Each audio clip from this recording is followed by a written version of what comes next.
I have never really been a big fan of young driver programs. I've done videos on young driver programs in the past, and I am totally aware they can be a brilliant platform to promote younger drivers who potentially wouldn't be able to get sponsorships and backing and bring them into Formula One. Modern examples include Esteban Ocon. We've also seen the likes of Charles Leclerc get a move into Formula One and eventually to Ferrari as of late. But perhaps the most famous example of a young driver program is Red Bull. Of course, not only did they have a young driver program, but they've also got a young driver team in the sense of Toro Rosso, which will become AlphaTauri in 2020. But for this video, we will call them Toro Rosso. They're the basic springboard for a driver to prove themselves within the midfield of Formula One, and if they're good enough, eventually get promoted to the big daddy team, Red Bull Racing. And so far, it's been very, very successful, producing drivers like Sebastian Vettel, Max Verstappen, Daniel Ricciardo, to name three of perhaps the highlights of that programme. But going into 2020, I think this young driver programme is becoming a bit of an issue for Red Bull, especially how it's managed in regard to not only Toro Rosso, but also that second seat at Red Bull. Of course, this was an issue that was brought very much thanks to Daniel Ricciardo's shock move in 2018 to move to Renault, and not only did it catch out the majority of the Formula One fan base, I think it caught out Red Bull as well, and they had a big decision on their hands. Do they bring up Carlos Sainz, a driver who had had 4 seasons of Formula One experience and had proved a good match for Max Verstappen and Nico Hülkenberg at their respective teams, beat Danny Kvyat, was a very respected driver?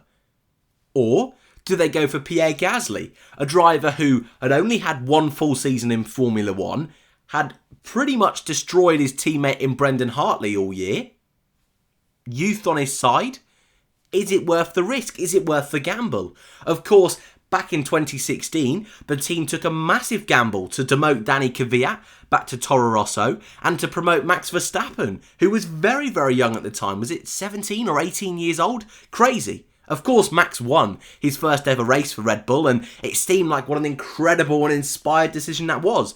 And in hindsight, it definitely was the right decision to make. But I don't think we should forget what a messy affair that was. Even Verstappen's first year at Red Bull, whilst there were moments of brilliance, and there really were, there were also some teething problems. But he had that opportunity to grow, had that opportunity to develop, and whilst for the first season and a half, let's say, he wasn't quite on the level of Daniel Ricciardo, he learned, he got better and better and better, and as that experience grew, I think it's fair to say by the time Ricciardo left Red Bull, Verstappen was comfortably the better of the two drivers. So why am I now saying the Red Bull Junior system is in crisis?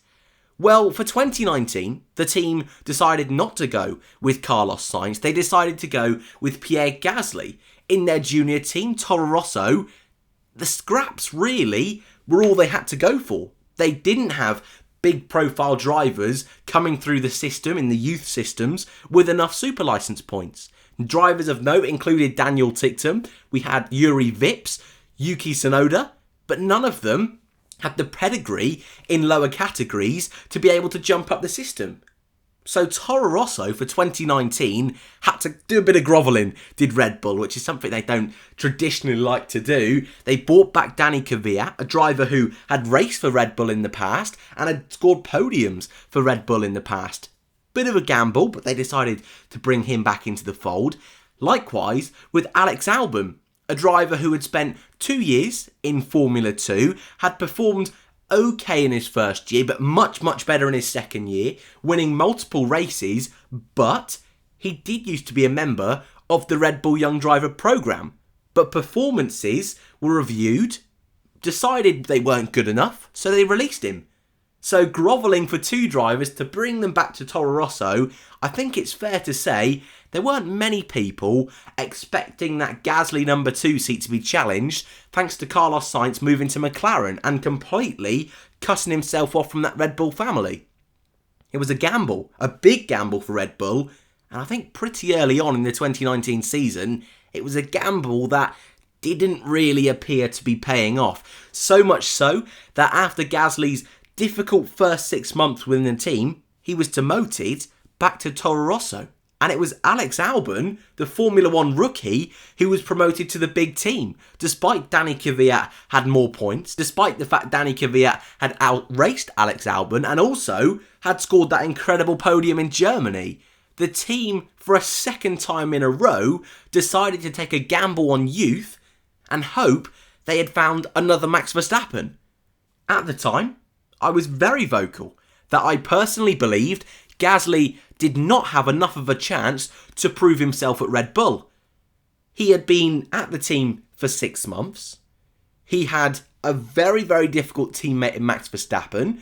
I can understand and I can see, blatantly we could all see, performances weren't brilliant.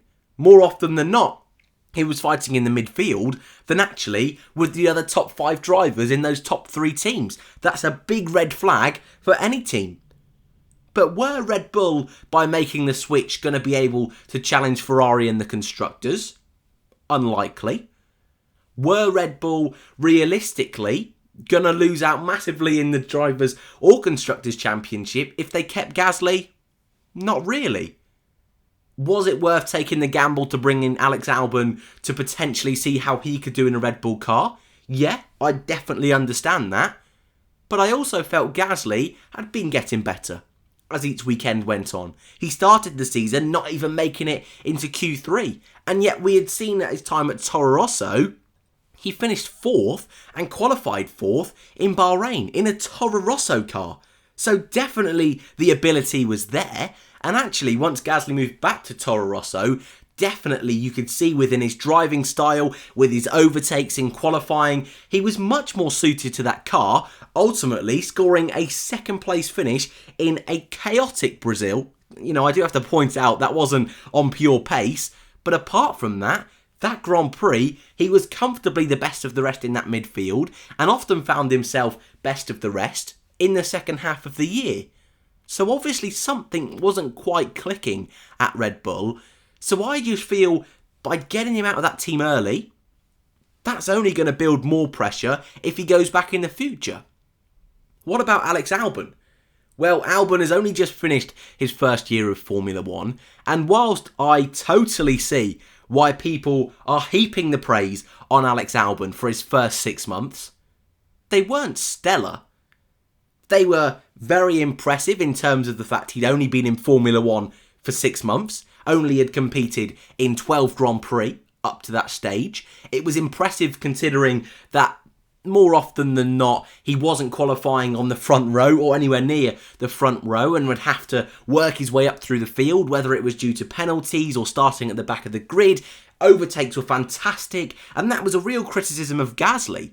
Gasly was a driver who was a bit more tentative. Maybe that was because of the pressure, maybe that's his driving style. But Alex wasn't afraid to get his hands dirty, make those moves, and that first weekend he was with Red Bull, Belgium, for me that was his race of the year. You can point out Brazil, you can point out Russia, but for me his drive in Belgium, considering the amount of pressure on his shoulders, was fantastic to see. So I get why people are praising him. But in reality, only Brazil, which as I mentioned with Pierre Gasly was a very chaotic race in those closing stages, that was the only time a podium was even within reach. And if Red Bull want to attempt to go for a Drivers' and Constructors' Championship over the next few years, of course there is a bit of a switcheroo in 2021, but even so, they need 2 drivers that have potential to be on the podium every weekend. And going into 2020, the first race of the season, I can tell you now, the drivers I would expect to be on the podium are either the 2 Mercedes, the 2 Ferraris, and Max Verstappen. Apart from that, I find it very unlikely for any of the other drivers to be on the podium, including Alex Albon. Despite what I have seen in the second half of 2019, there was still a gap to Max Verstappen. It was smaller than the gap that Gasly had, but there still was a gap. Now, Red Bull have decided to stick with Albon. I think that was the right decision, but ultimately, what happens if Albon isn't good enough? What happens if we get to that summer break Albon hasn't scored any podiums. He's comfortably behind in the driver's standings, more closer to that midfield than the front runners. And perhaps Red Bull, if they had a driver who was almost on the level of Max Verstappen or a little bit closer, could be fighting for a Constructors' Championship. Do you see where I'm coming from? What do they do then? Do they bring back Danny Kvyat? For me, that would be the next best option. But is that then causing more issues? The amount of messing about Red Bull have given him over his career in Formula 1, I truly believe he would absolutely kill just for a bit of fresh air and a bit of a breather. Although, a chance to prove himself at Red Bull, I'm sure is a challenge he would relish. And I definitely think as the Kvyat we have seen in 2019 has been the best Kvyat in Formula 1. So perhaps I'm over-dramatising this second driver issue a little bit, but Red Bull can't keep changing their second driver every 6 months. Is Danny Kvyat a driver who's going to be able to stabilise that team and really build a partnership with Max Verstappen? I'm not too sure. There is a reason why Kvyat does have that reputation of being the torpedo.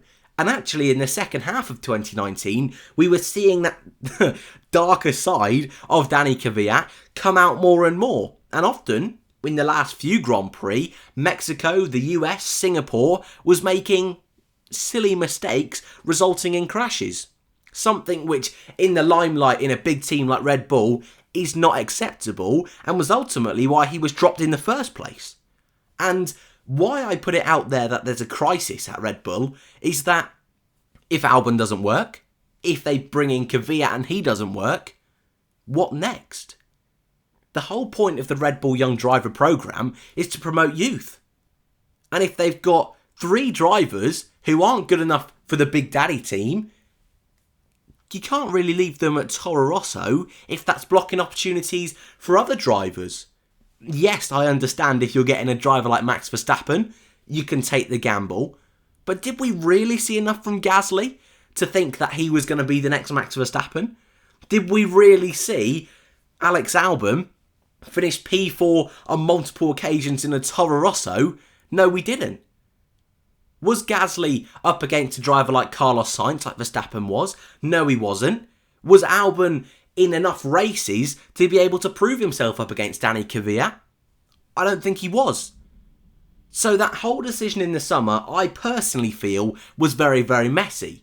But I think what I'm really getting at in this video is Red Bull made a massive mistake not signing Carlos Sainz. And not only did the transition with Gasly not go to plan, but Carlos Sainz way exceeded expectations at McLaren. By far had his best season in Formula 1. And maybe that was because Red Bull weren't on his case anymore. He wasn't trying to prove himself to that big team. He didn't constantly have it in the back of his mind that if Ricciardo or Verstappen move on, he was next in line. And maybe just that fresh environment, fresh faces, did him the world of good. And the Sainz we saw this year, who finished 6th overall in front of the 2 Red Bull Toro Rosso switcheroo drivers, Gasly and Albon, I think proves that Sainz should have been that man at Red Bull. And his pass with Verstappen suggests to me that whilst Verstappen had the edge, Sainz was close enough to be able to be that backup driver within a top team. And if Sainz was in that Red Bull, I'm confident would be scoring podiums. And that's kind of what I want to just quickly talk about now, is that if Gasly, Albon and Kvyat and their other youth drivers don't work, what do Red Bull do then? And I can totally understand why they have locked down Max Verstappen into a long-term contract. I know it's only till 2023, but in Formula 1 terms, that's quite an extensive contract. Red Bull are definitely not a team that has been well known for bringing in drivers outside of the Red Bull programme. The last time they did that, I believe, was Mark Webber. Yeah, a long time ago. A lot of you weren't even watching Formula 1 when Webber made that transition to Red Bull. Crazy. But who do they go with? If, for whatever reason, they decide to swap out Albon at the summer break, the most obvious and logical switch would be Nico Hülkenberg, a driver that this week Helmut Marko did say they were in talks with over the summer before they eventually did sign Albon. So there's a link there. They were obviously interested before. That would make sense. But then, is Hülkenberg blocking a seat for another young driver? Is that then going completely against the young driver ethos that the team have built themselves around? I just think Red Bull at the moment are in a very, very difficult position. Going into 2021, this is going to be such a monumental change in Formula 1. Every team has to not only get the car right, but to have to get their drivers right. Mercedes in 2019, having that stability with Hamilton the clear number 1, Bottas the clear number 2, both of them capable of winning races, both of them knowing each other's limits thanks to 3 years experience with each other, made sense that they were going to do very well this year. Sebastian Vettel and Charles Leclerc, well, they were brand new teammates together, and you could see teething issues there. You could see teething issues at Red Bull in terms of Verstappen doing very, very well, but never had that backup to be able to support him with different strategies, and ultimately was often the lone Red Bull fighting at the front. And for me, if Red Bull really want to fight for a title, or at least be in the mix, they're going to have to sort out this issue very, very quick. And the dream scenario for the team really is Alex Albon improves so much over the winter, having that extra time to not only learn the team, but help develop the car, with the team helping him learn what he did right, what he did wrong. If he can just hit the ground running, this is the dream scenario. And I'm not saying it's not going to happen, but I just hope they give him a little bit more time than they did Pierre Gasly. Because if they really want to be fighting for that championship, I think the thing that Red Bull desperately need is stability. And if it still doesn't work, then ultimately they're going to have to grovel even more and try and get back Sainz or Ricciardo, because they're probably two of the better drivers within that midfield. I'd love to know your thoughts in the comments below. That's it for today's video. If you are new around here and you haven't subscribed, you can feel free to do so. Thank you very much for watching, and I hope to see you in the next one.